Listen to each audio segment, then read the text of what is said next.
Hi everyone, welcome to today's video.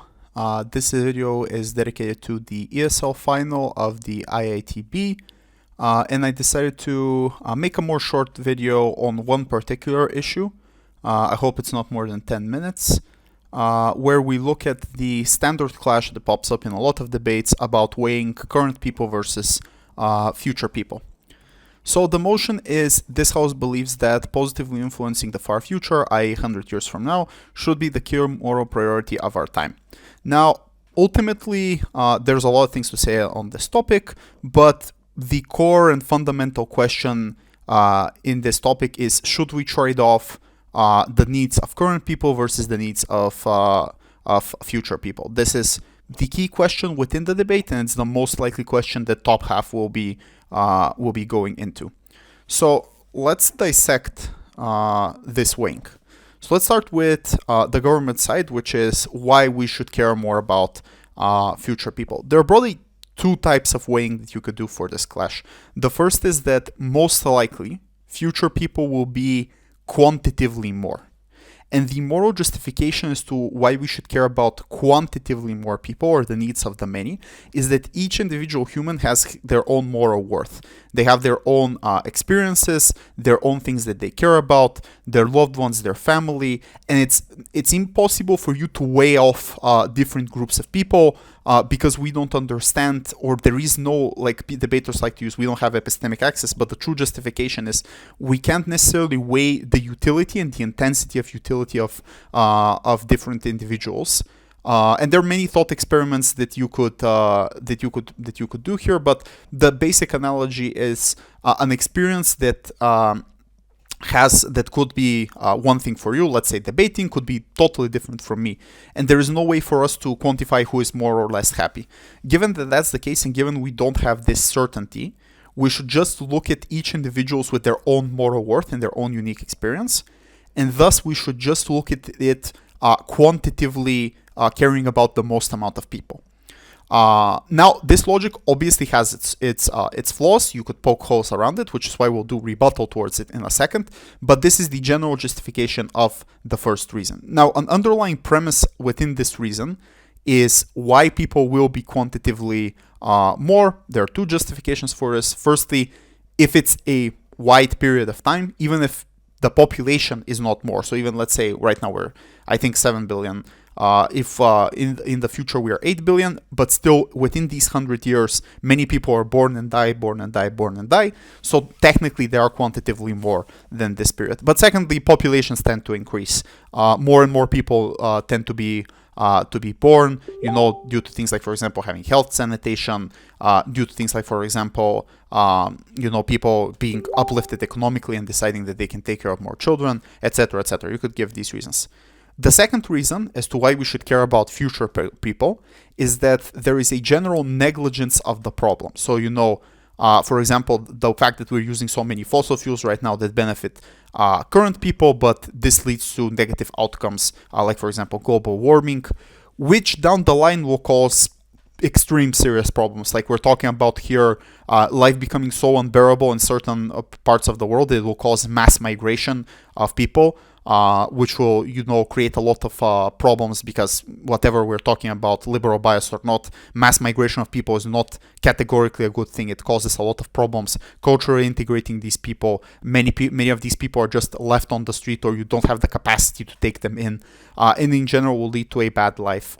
Flooding, certain territories become totally unlivable, and also resource deprivation. You could give more illustrations here, like, for example, how it generally pollutes and causes things like lung cancer and stuff like that. But the point is just with this illustration to get the idea that down the line, the intensity of the harm that would be towards the future generation will be greater than the current intensity of harms that we have that we have right now. So both on numerics and the extent of the harm, we should prioritize future people rather than current people. So the way this is going to work now is that I'll analyze why we should care about current people, and then I will provide rebuttal to each of these justifications that you could use in the debate.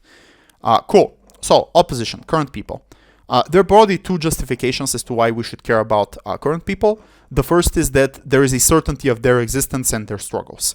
We for a fact know that there are poor people right now who live below their means. We for a fact know that there are current people who, for example, because we haven't figured out a cure for certain diseases, AIDS, cancer, they live bad lives. We know for a fact that people have the current struggles that they are.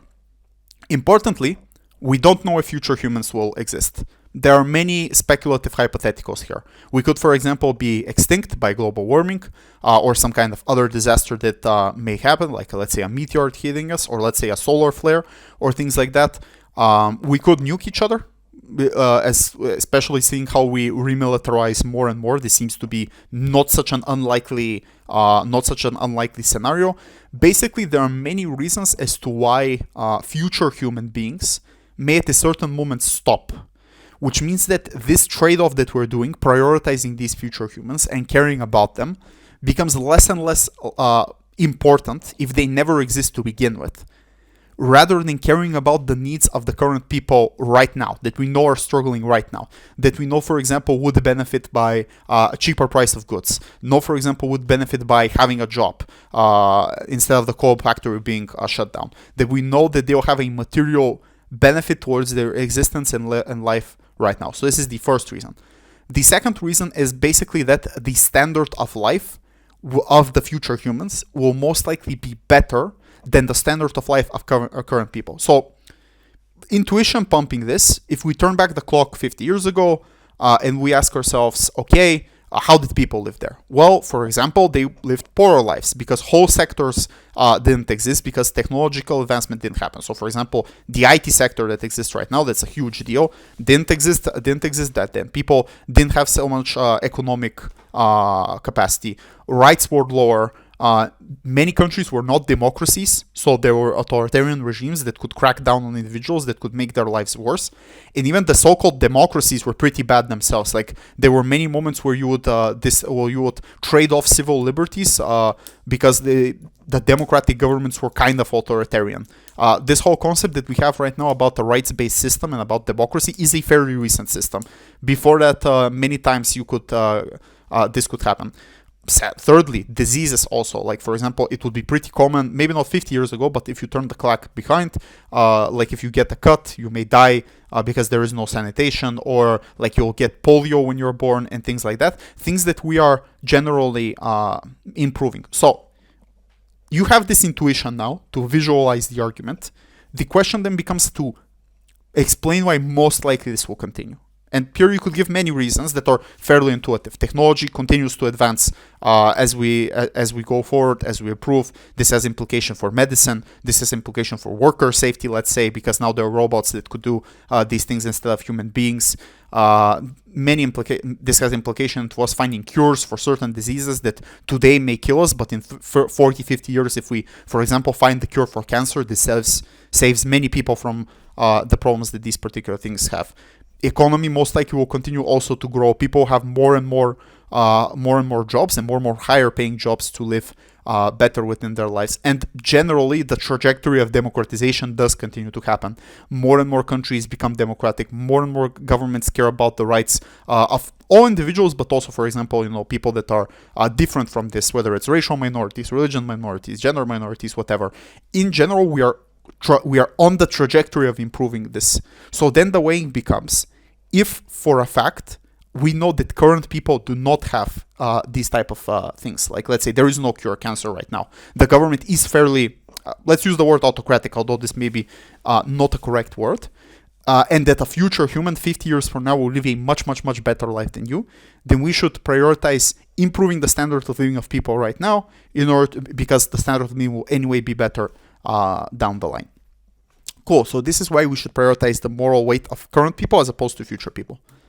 Let's do then rebuttal against the government's reasons. So the first reason is that future people will be quantitatively more. This may not be true. And we could give multiple reasons as to why this is the case. The general trajectory of people seem to be declining. Like, people are having less and less kids. There are many reasons for why this is the case. The main thing is cultural norms are changing, because in the past, societies were more conservative. People used to work more on on a farm, so it would make sense for you to have like 7 sons to work on the farm and this type of things. But people live more and more in cities.